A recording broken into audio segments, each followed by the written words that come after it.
C'est une question qu'on me pose fréquemment. Comment faire pour être inspirant? Je dirais que le principal, si vous voulez inspirer vos équipes, inspirer vos collègues, euh, repose sur trois attributs. D'abord, est-ce que vous êtes quelqu'un qui suscite un sentiment de compétence? Est-ce que les gens sont équipés pour se sentir bons? Est-ce que vous faites ce qui est nécessaire? Est-ce que vous outillez ces gens-là? Est-ce que vous les formez adéquatement? Est-ce qu'ils ont tous les outils nécessaires pour justement avoir un sentiment de compétence?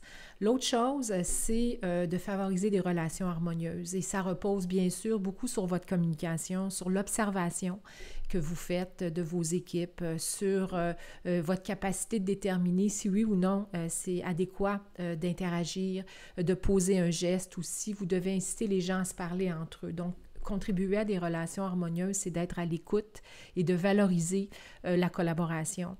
Et le troisième attribut du leader inspirant, c'est quelqu'un qui va vraiment tout mettre en œuvre pour créer un sentiment d'autonomie.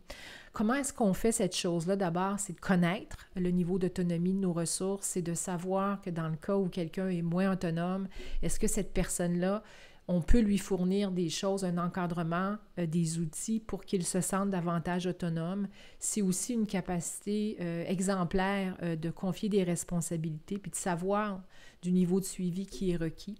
Et un sentiment d'autonomie, si je réfère aux générations futures, ben les gens sont bons, les gens sont généralement compétents et quand on a l'impression qu'on peut agir de manière autonome, mais qu'on est également encouragé à faire les choses, ben c'est comme ça qu'on va dire de notre patron que c'est un patron inspirant.